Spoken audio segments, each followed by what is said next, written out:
a nossa regra de fé e prática, é a nossa confissão de fé. É a confissão da esperança. Vamos abrir agora a palavra do Senhor na epístola que nós estamos meditando, a epístola aos Hebreus, capítulo de número 11.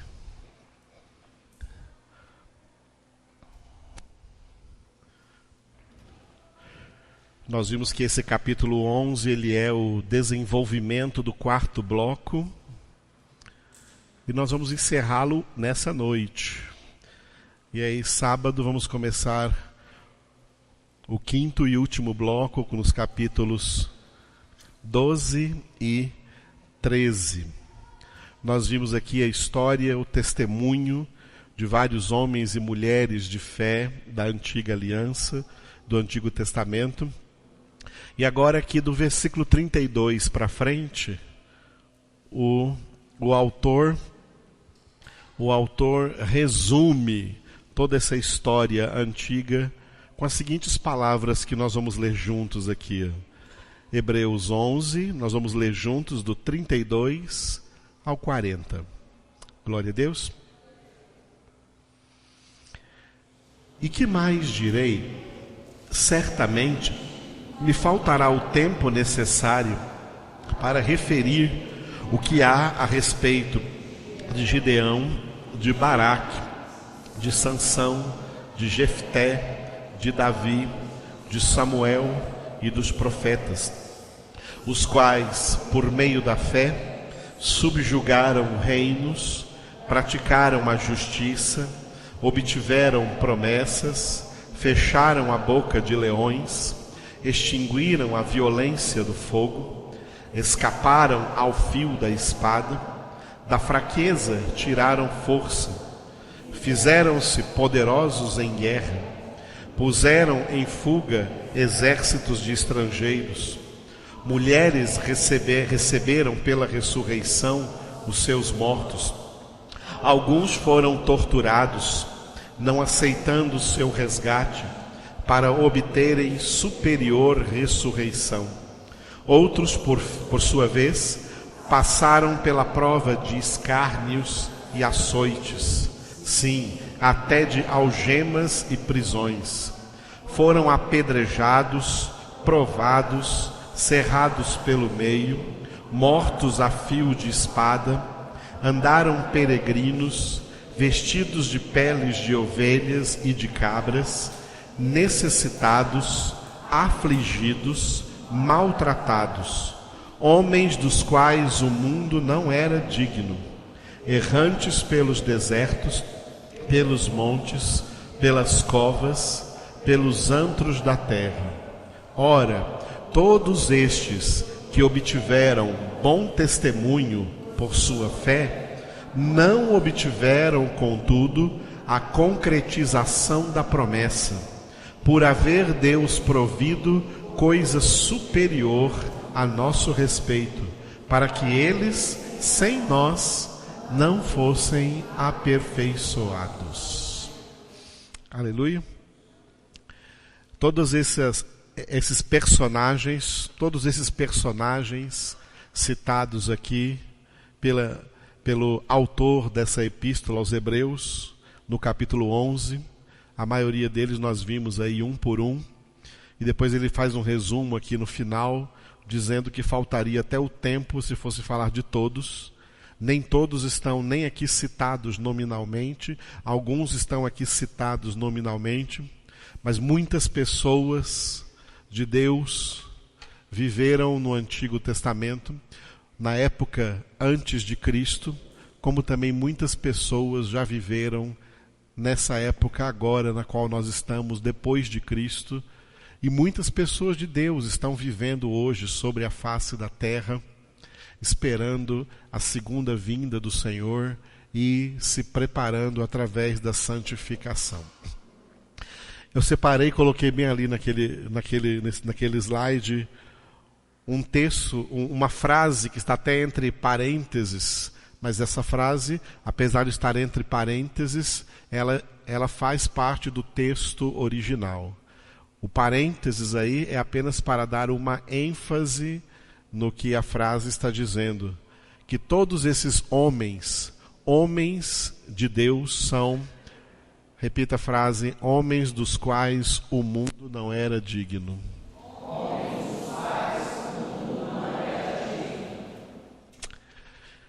O mundo é um mundo indigno. Primeiro, é um mundo indigno de Deus, indigno do Deus que o criou. O mundo aqui não são as criações de Deus, não é a criação cosmológica de Deus, não é a terra, o mar, as montanhas, o universo, os planetas, as galáxias, não. O mundo aqui é a humanidade. A humanidade. De toda a criação de Deus, a criação cosmológica, a criação física, o mundo, a criação material, o mundo em que nós vivemos, tudo é maravilhoso, tudo é perfeito. Tudo é perfeito do jeito que Deus queria que fosse no reino animal, no reino vegetal, no reino mineral. O mundo é cheio de paisagens bonitas, de coisas tremendas que enchem os nossos olhos, porque todas essas coisas estão falando de Deus. Por isso, quando fala que o mundo não era digno, não está falando desse mundo material, desse mundo bonito, cosmológico, de todos esses reinos, toda essa natureza exuberante que Deus criou para o louvor da sua glória. Mas está falando da humanidade. O mundo aí é a humanidade. Os seres humanos que foram criados para serem o melhor ser do mundo, a melhor criação do mundo, infelizmente, pelo pecado, o homem se tornou o pior de todos os seres. Pior até do que o diabo e os seus anjos decaídos, que são os demônios, porque eles foram criados num estado de santidade e decaíram desse estado e não tem salvação para eles. Está decretado, não tem obra de salvação. A obra de salvação não é para anjos, não contempla anjos. A obra de salvação é para homens. Apesar de serem homens completamente indignos. E por que são até piores do que o diabo? Porque Satanás e os anjos decaídos, tanto quanto os anjos santos de Deus, os anjos que não decaíram, os anjos santos, apesar de serem anjos, apesar de serem seres espirituais, eles não foram criados como os homens foram criados.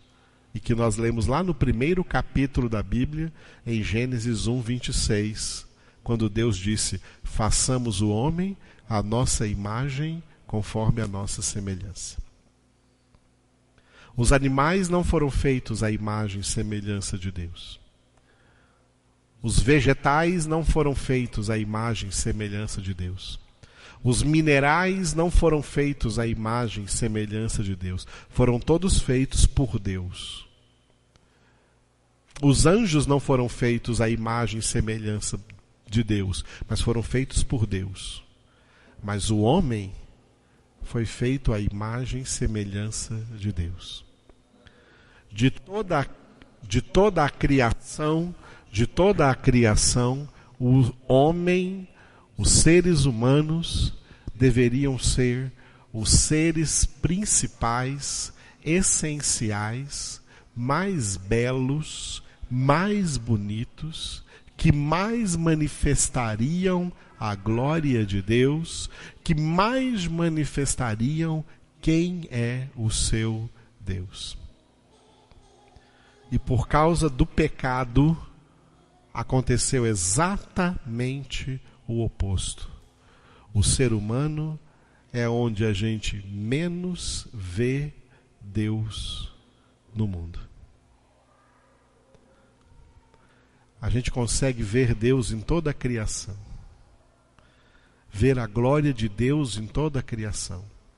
E quando olhamos para a humanidade, quando olhamos para o homem, nós decepcionamos completamente, porque não vemos mais a imagem de Deus. Essa imagem de Deus foi destruída. O pecado destruiu a imagem de Deus no homem. O homem se tornou um ser completamente irreconhecível. Não digo pelo aspecto físico de cada homem, nem pela cor da pele, nem pela raça, ou altura, ou peso, nada disso. Não por aparência física. Por aparência física somos muito semelhantes. Somos apenas um ser, o ser humano com as suas aparência corporal, física, normal. Mas a alma do homem sujou o planeta. A alma do homem sujou a face da terra. A alma do homem, que a Bíblia chama de coração, em Jeremias 17:9, onde o profeta Jeremias escreveu o perfeito versículo, sob inspiração do Espírito Santo. Jeremias escreveu ali o perfeito versículo, em resumo, definindo o que é a alma humana, a alma que é chamada ali de coração. Enganoso é o coração, mais do que todas as coisas, e desesperadamente corrupto. Quem o conhecerá? Amados, a pior tragédia da história chama-se o pecado. Romanos 3:23, todos pecaram e destituídos foram da glória de Deus, ou carecem da glória de Deus. O homem perdeu a glória com a qual ele havia sido criado. Deus disse, Davi disse isso no Salmo de número 8, né?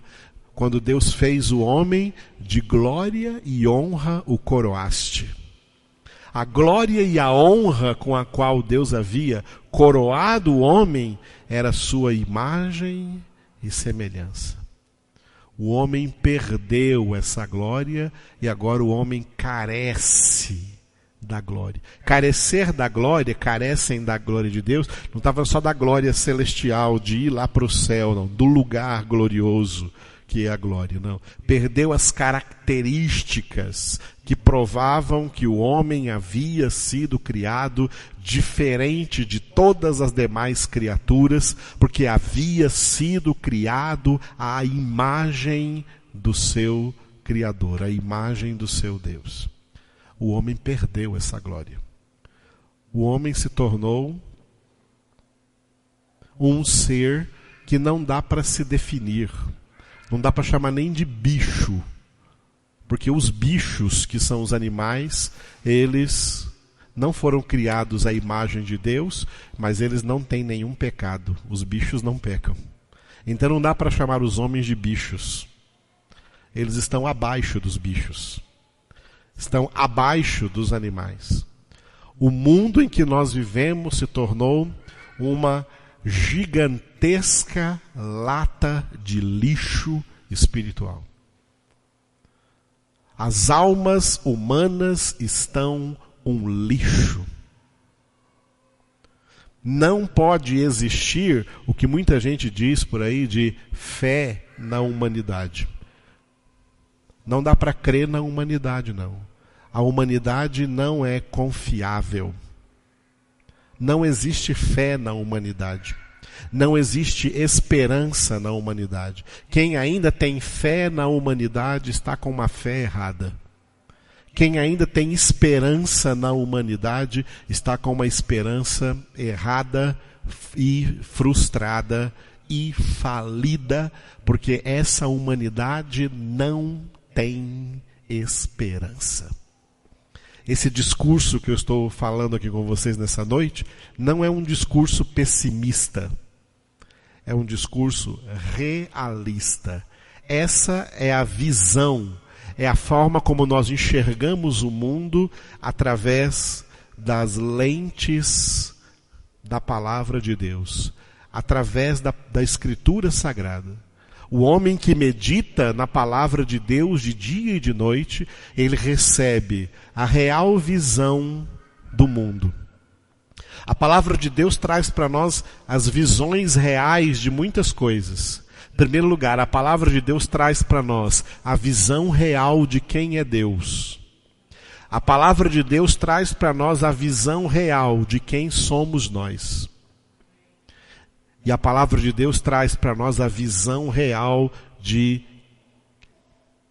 do que é o mundo e do que é a humanidade, do que a humanidade representa. A palavra de Deus não nos ilude. No mundo há uma verdadeira ilusão. Procurar bondade no homem é ilusão. Crer na humanidade é uma ilusão. Ter esperança na humanidade é uma ilusão. Pensar que o mundo vai ser resolvido se tiver políticos para fazer isso, crer em políticos é uma ilusão. Crer na política é uma ilusão. Crer nas constituições nacionais, as cartas magnas dos países, tá? As constituições nacionais, crer nessas constituições é uma ilusão. O mundo inteiro jaz no maligno.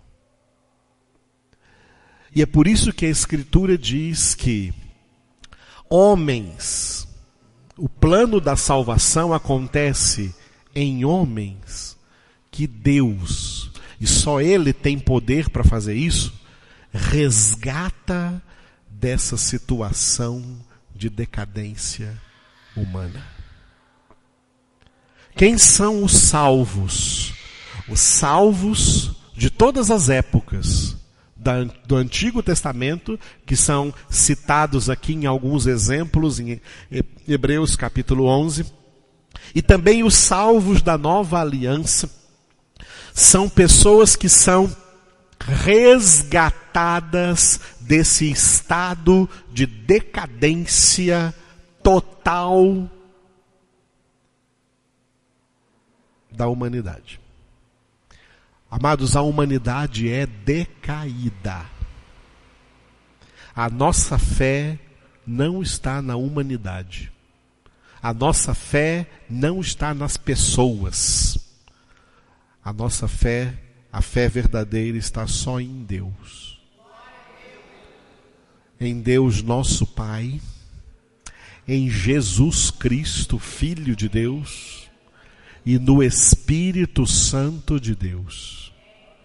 E em todos os critérios ensinados por Deus aqui na sua palavra, que é a verdade.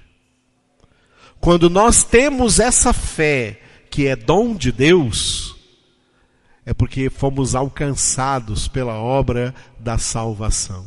Efésios 2:8, pela graça sois salvos, mediante a fé, e isso não vem de vós, é dom de Deus.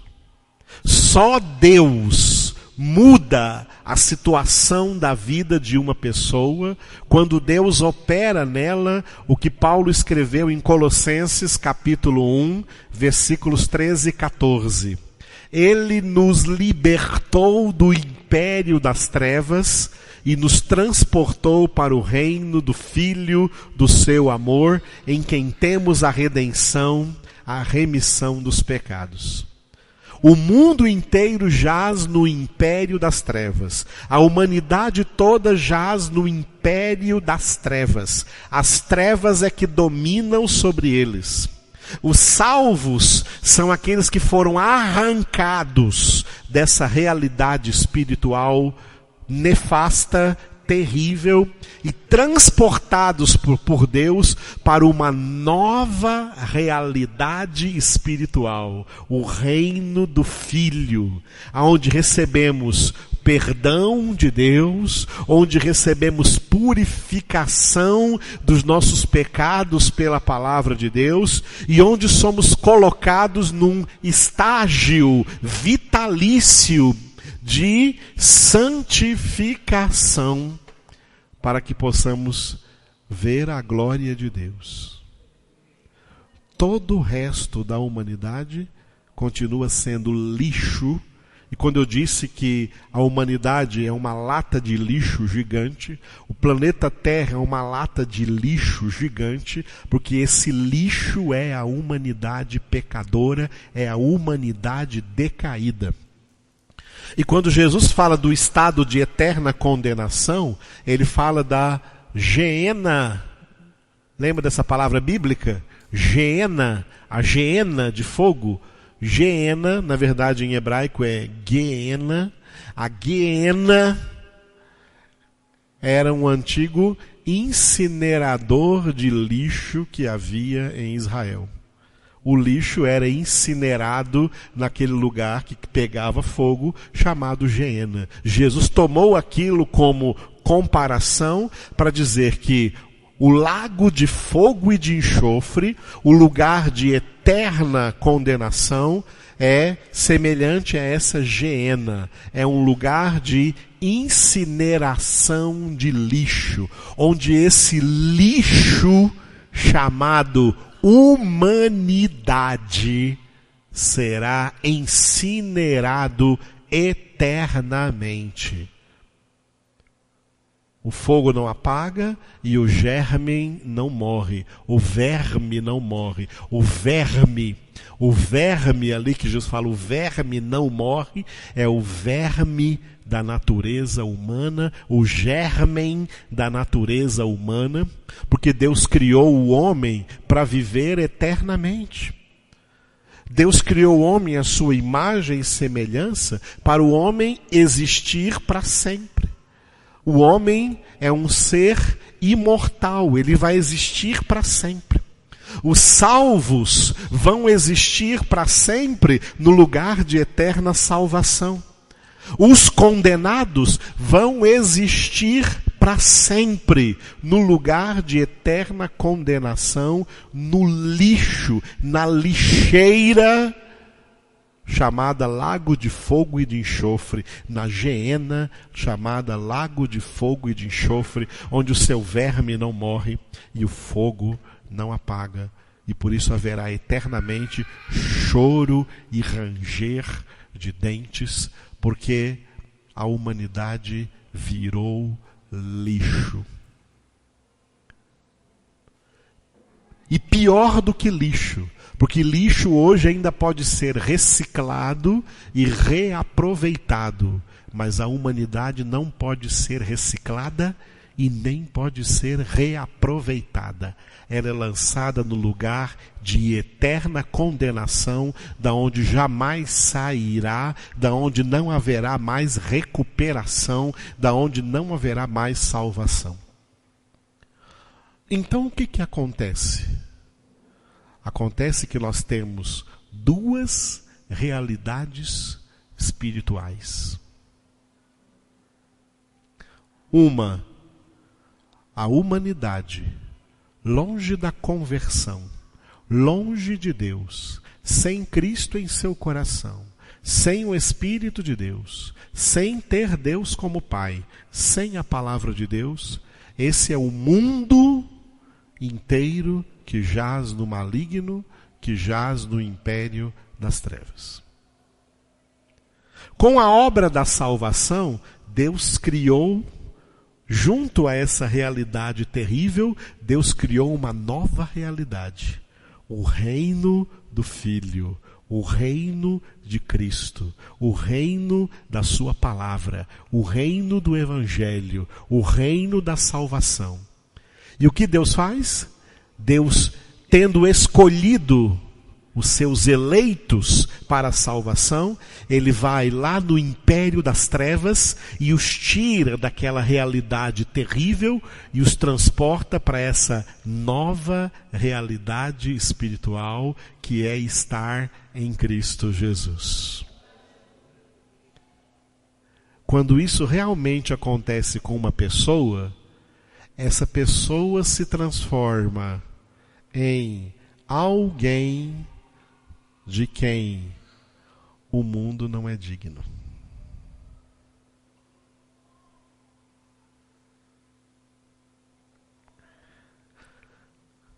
Quem realmente pertence a Deus se transforma em alguém que o mundo não é digno.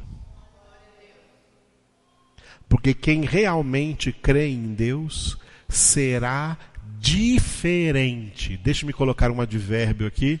Radicalmente diferente de tudo e de todos quantos vivem no mundo.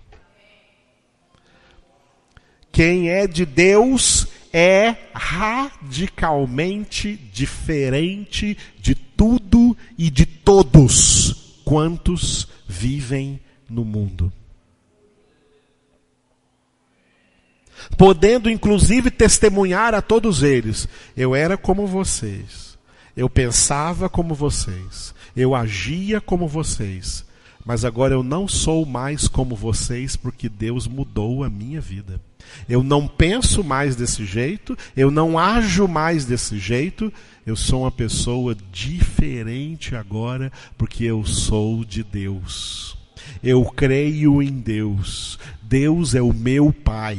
Jesus Cristo é o meu Salvador. O Espírito Santo de Deus habita em mim. Eu creio na palavra de Deus. Eu tenho meu prazer nessa palavra e nela eu medito de dia e de noite, porque eu quero praticar essa palavra no meu dia a dia.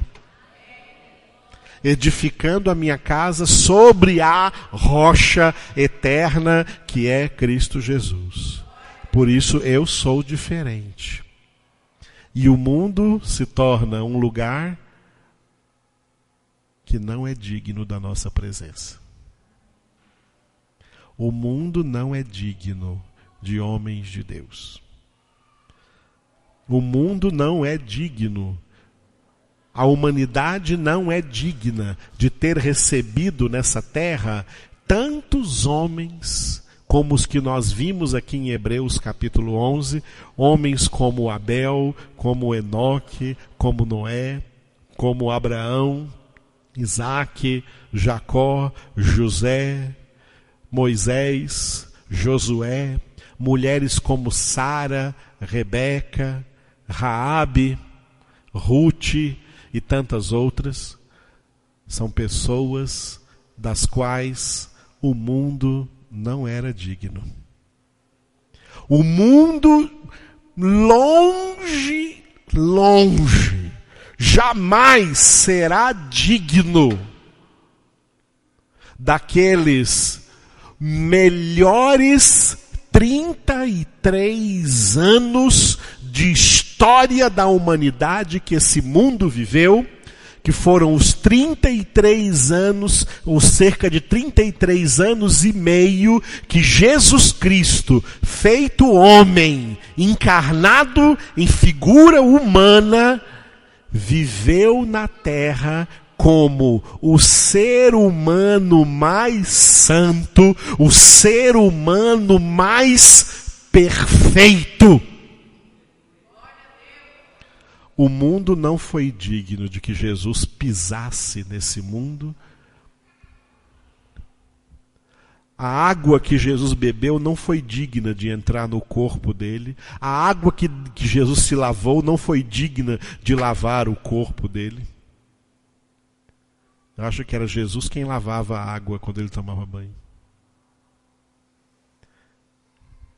O mundo não foi digno desse personagem Jesus, o Filho de Deus, que pisou aqui nessa terra e derramou por essa terra todo o seu sangue, pendurado na cruz do Calvário, sendo o Cordeiro Santo, imaculado e perfeito do Pai, para tirar o nosso pecado.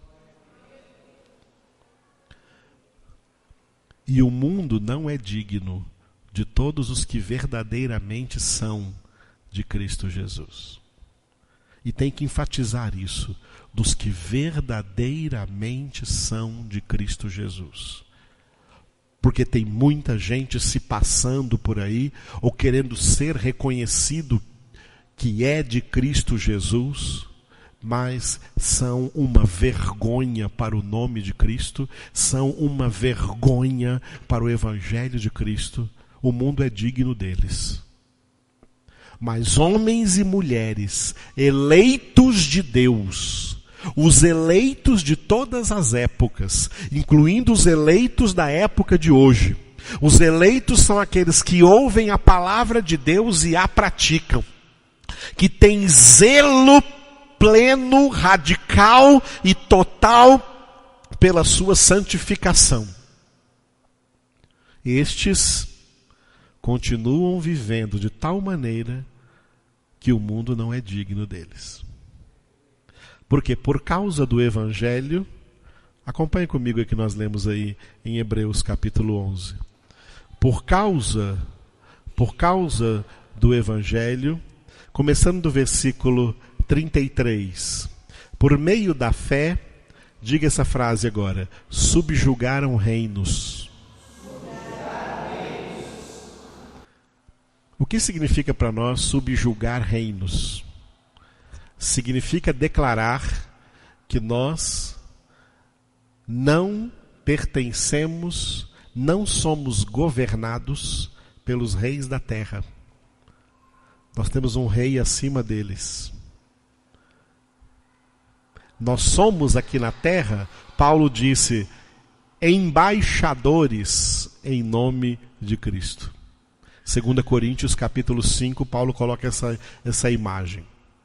O embaixador, ele representa a sua nação numa nação estrangeira.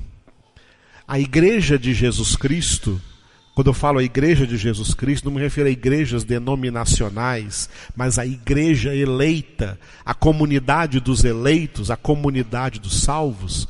Aqui na terra nós somos embaixadores de Cristo. A igreja eleita de Cristo é a embaixada do reino de Deus na terra.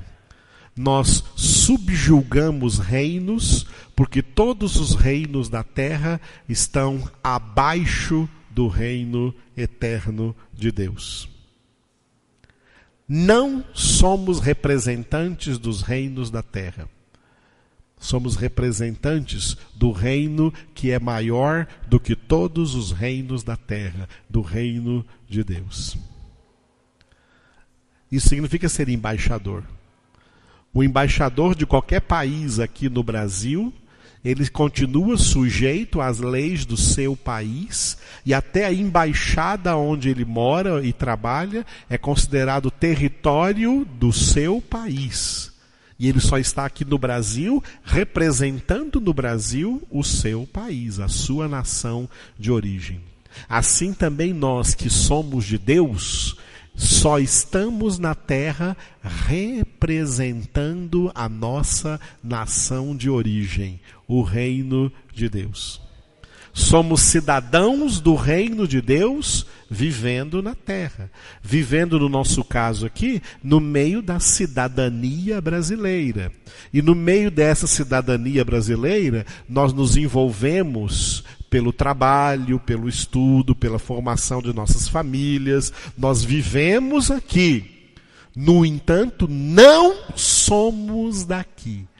Esse reino, essa república federativa do Brasil, ela está caminhando para o seu fim. O Brasil vai acabar, como todas as nações da terra vão acabar, todos os reinos da terra vão acabar, mas o reino de Deus é eterno.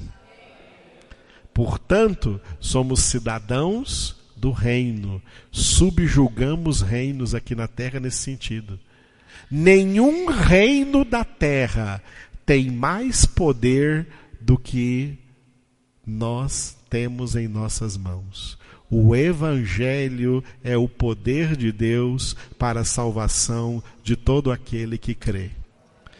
Quem verdadeiramente crê em Cristo Jesus tem em suas mãos mais poder que qualquer presidente, que qualquer ministro, que qualquer deputado, que qualquer senador, que qualquer juiz. As pessoas que detêm o maior poder em suas mãos são aqueles que têm nas mãos o Evangelho de Cristo. Por isso é que a palavra de Deus nos exorta, apresenta-te a Deus aprovado, como obreiro que não tem de que se envergonhar, que maneja bem a palavra da verdade. Nós somos embaixadores, nós subjugamos reinos. Segunda frase, repita, praticaram a justiça. De novo, praticaram a justiça. De que justiça está falando aqui? Da justiça de Deus. Jesus disse, buscai em primeiro lugar o reino de Deus e a sua justiça. Não foi isso? Cante comigo. Buscai primeiro o reino de Deus e a sua justiça. Todas as coisas vos serão acrescentadas. Aleluia, aleluia. Praticar a justiça, aqui nessa palavra, é praticar a palavra de Deus, porque toda a palavra de Deus estabelece a justiça de Deus. Qual é o jeito justo de vivermos? A palavra de Deus ensina.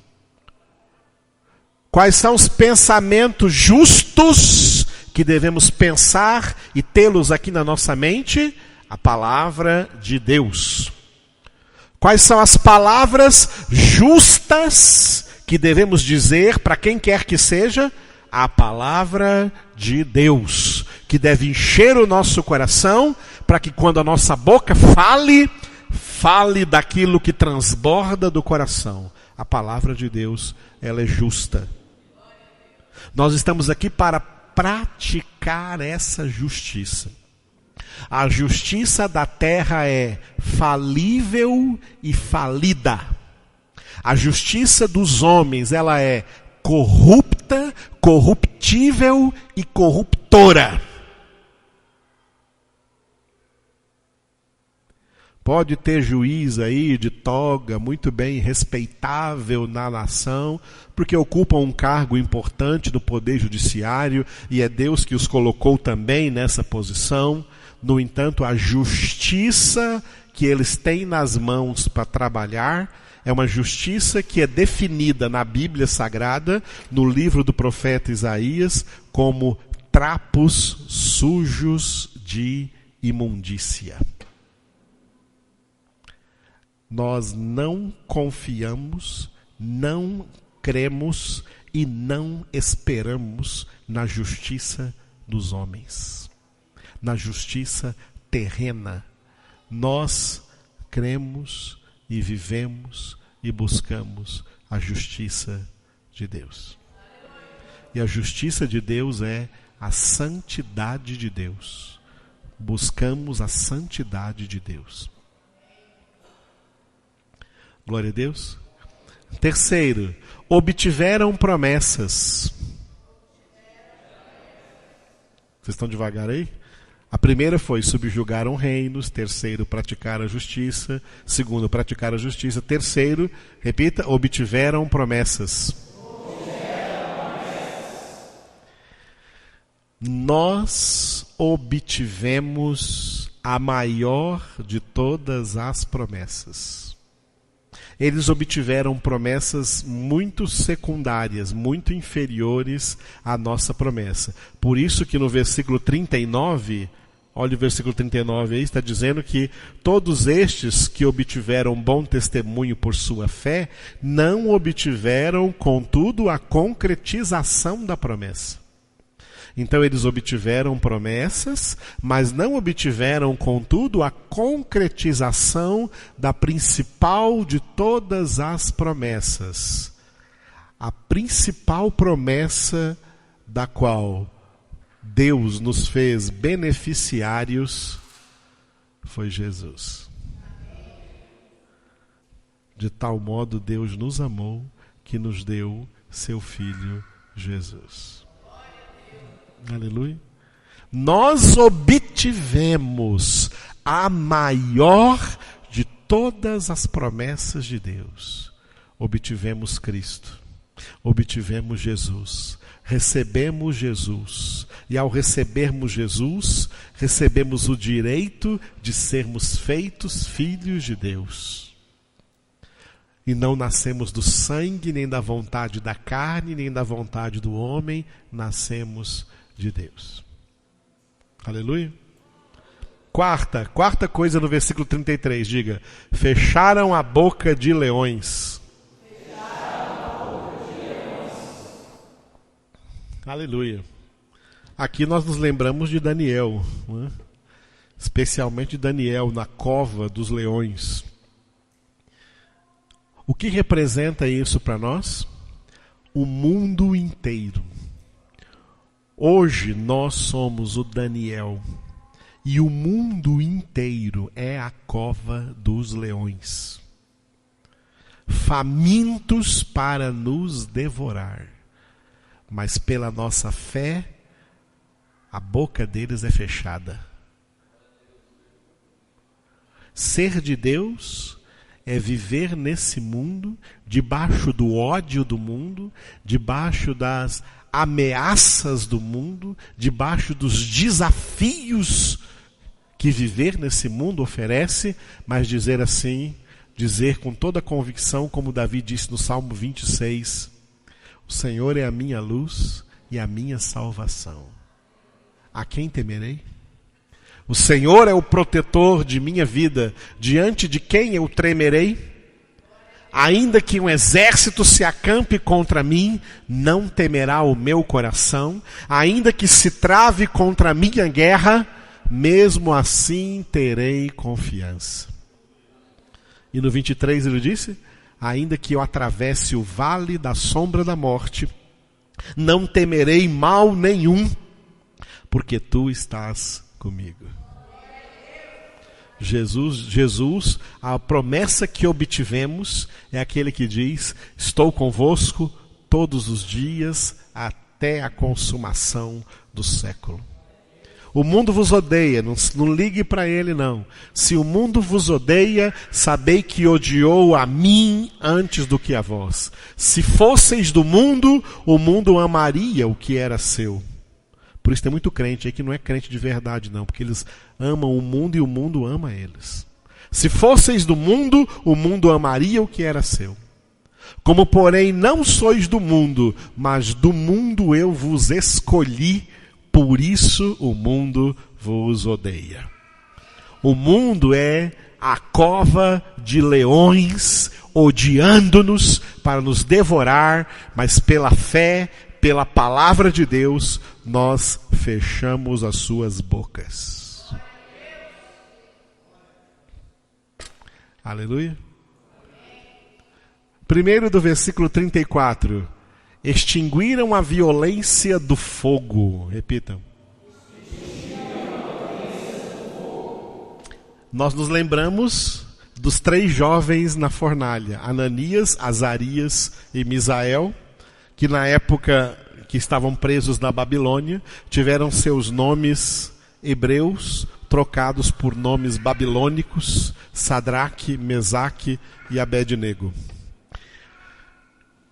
Extinguiram a violência do fogo, foram lançados na fornalha ardente, porque não dobraram os seus joelhos diante da imagem que que Nabucodonosor mandou fazer e obrigou que todo mundo na nação se ajoelhasse diante dessa imagem, e quem não se ajoelhasse seria lançado na fornalha de fogo ardente.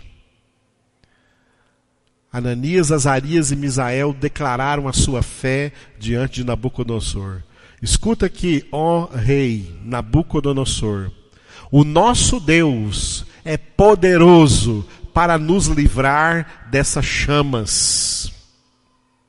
Mas se ele não nos livrar, nós queremos que você saiba que nós morreremos queimados, mas não dobraremos os joelhos diante desse ídolo que você construiu.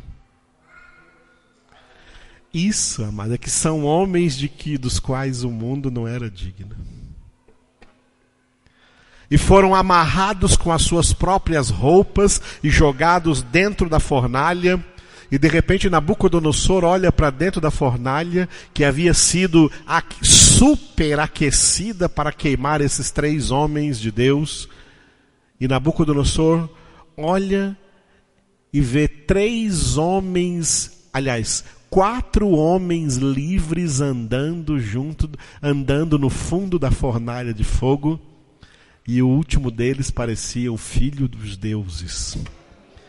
Jesus estava andando com eles dentro da fornalha. Sabe por quê? Porque eles eram homens dos quais o mundo não era digno. E o rei se sentiu obrigado a dizer que o verdadeiro Deus é o Deus de Sadraque, Mesaque e Abednego. Entenderam, amados? Como é que os homens de Deus agem? O mundo hoje é a fornalha. O mundo hoje é a fornalha. As roupas, os bens que amarraram eles para jogá-los dentro da fornalha, representa que o materialismo, o capitalismo, quer te amarrar e te torrar nesse mundo. Se você se apegar nas suas coisas, apegue-se na sua casa, apegue-se nos seus bens, apegue-se nos seus móveis, apegue-se nas suas roupas. A Bíblia diz para odiar até a roupa manchada pela carne. Quando Nabucodonosor olhou, não viu eles amarrados, os viu livres. Livres das suas próprias roupas, livres dos seus próprios bens, não estavam amarrados no seu materialismo, nas suas coisas. Está cheio de crente idolatrando os seus bens, amarrados nas suas próprias coisas, amarrados nos seus próprios bens, e estão sendo queimados no mundo. Nabucodonosor olhou e não viu 3 jovens amarrados, viu 3 jovens livres. E atrás deles um quarto com aspecto do Filho dos deuses, mas era Jesus, o Filho de Deus, porque Jesus anda com os livres. Com aqueles que são livres porque são dele. E ele é o único bem que eles possuem e o único bem no qual eles se apegam. Está muito preocupado com marca de roupa, né? Muito preocupado com marca de móveis, com marca de carro. Você quer ter as coisas boas do mundo, você está amarrado nelas. E nelas você vai ser queimado. Mas se você estiver apegado só em Jesus, quem está apegado só em Jesus, amado, qualquer roupinha serve. Está entendendo como é que é?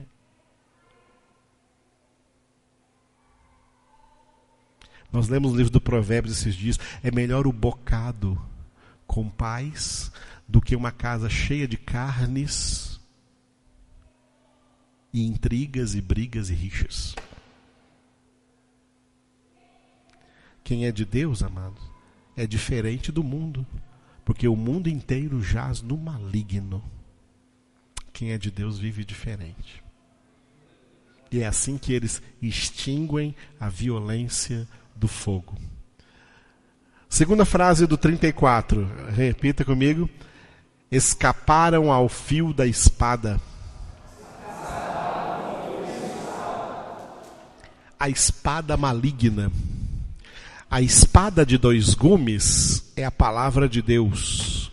A espada maligna é a palavra do mundo, é o pensamento do mundo. Essas duas espadas foram comparadas em Gênesis 2 e 3 a duas árvores. A árvore da vida é a palavra de Deus, a espada do Espírito, a espada de dois gumes.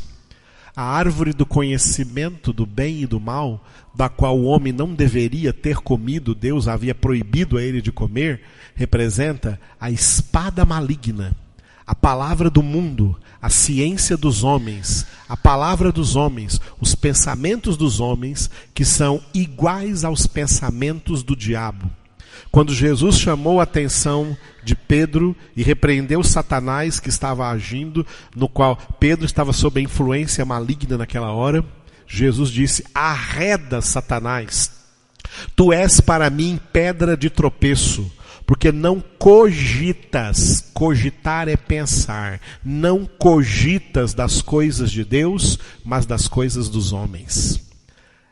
Esses pensamentos humanos, que Deus disse lá em Isaías capítulo 55, quando Deus falou através do profeta Isaías para os homens naquela época, olha, e para todos nós, porque ficou na palavra: os meus pensamentos não são os vossos, nem os meus caminhos os vossos caminhos. Tanto quanto os céus são mais altos do que a terra, assim são os meus caminhos mais altos do que os vossos caminhos, e os meus pensamentos mais altos do que os vossos pensamentos. Ao invés de pensamentos, fale sabedoria. Tiago fala da verdadeira sabedoria, que é do alto, e da sabedoria falsa, que é terrena, humana e diabólica. Essa sabedoria terrena, humana, diabólica, é a sabedoria que está por aí, tá? Sendo pregada no mundo inteiro. É o pensamento humano aí na terra, que está pregado nos filmes, nas novelas, nas séries, até nos desenhos das crianças, está impregnado aí nas redes sociais, na mídia.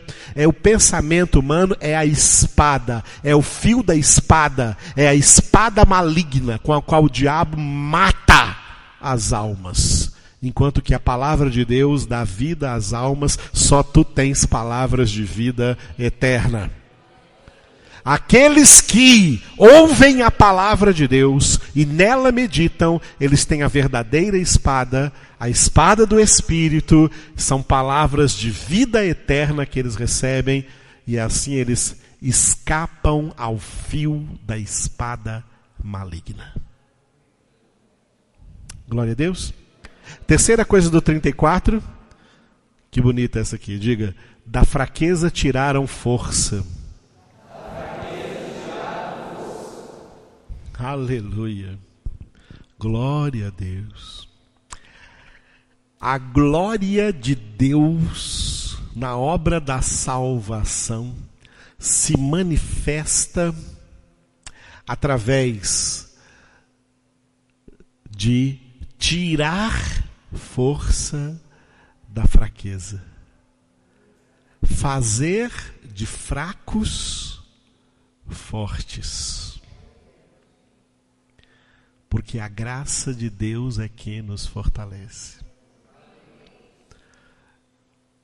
Paulo chegou a dizer: na fraqueza que eu sinto toda a força de Deus me fortalecendo.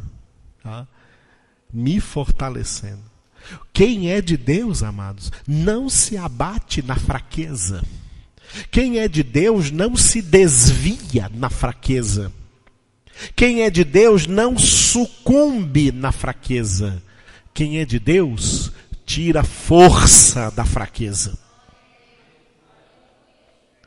A fraqueza é para reconhecermos que precisamos do Senhor.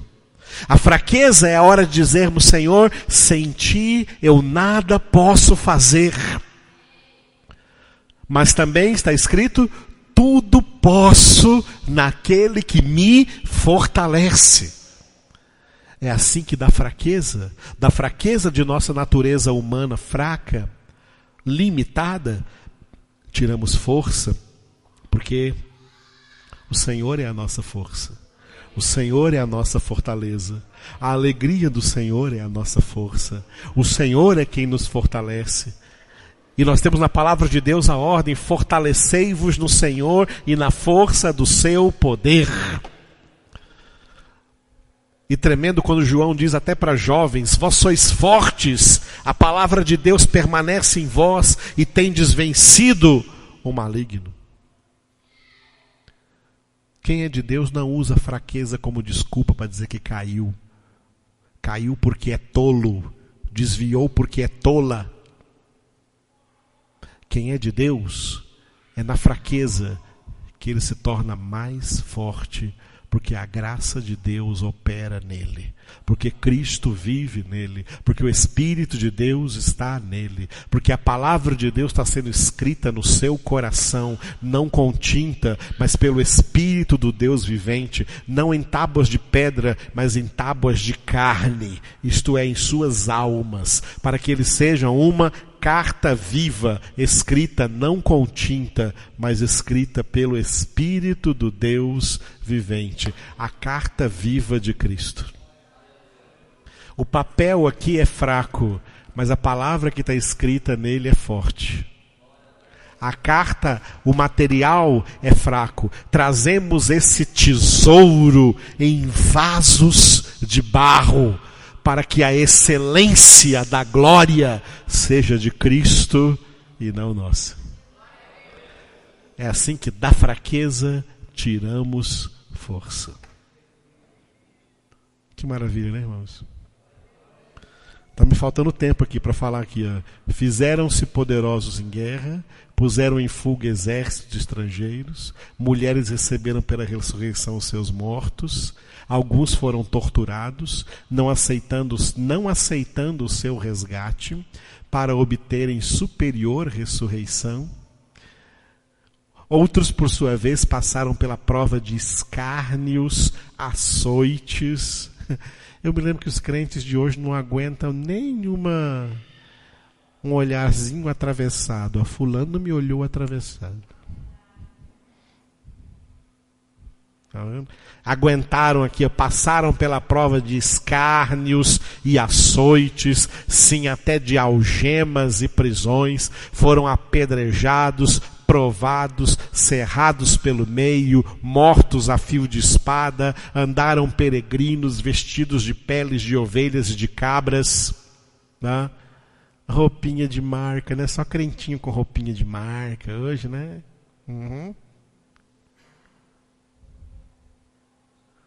Necessitados, afligidos, maltratados. E aí vem a frase: homens dos quais o mundo não era digno. Errantes pelos desertos, pelos montes, pelas covas, pelos antros da terra. Oh, amados, essas palavras que nós lemos aqui em Hebreus capítulo 11, esse capítulo aqui é para encher a gente de expectativa espiritual. Senhor, eu quero ser mais santo. Eu estou muito atrasado na minha santificação. Eu estou muito atrasado. Eu estou muito misturado com o mundo. Eu quero lavar a minha vida no sangue do Cordeiro. Eu quero lavar e alvejar as minhas vestes no sangue do Cordeiro. Eu quero purificar a minha vida. Eu quero ser justo. Eu quero ser santo. Eu quero agradar a Deus. Sem fé é impossível agradar a Deus. Eu quero viver pela fé. Eu creio no Senhor, que tudo pode, de quem tudo procede para mim. O Senhor é o meu provedor, o Senhor é o meu Pai, o Senhor é o meu amor, o Senhor é a minha alegria, o Senhor é a minha adoração. Eu só quero Deus. Porque nesse mundo não tem nada para nós. nada que preste. Esse mundo é contaminado. Descontamine-se. Esse é o propósito da palavra de Deus nas nossas vidas. Operar em nós uma descontaminação. Descontamine-se desse mundo podre. Eu não gosto de dizer mundo porco, porque o porco é mais limpo do que a humanidade.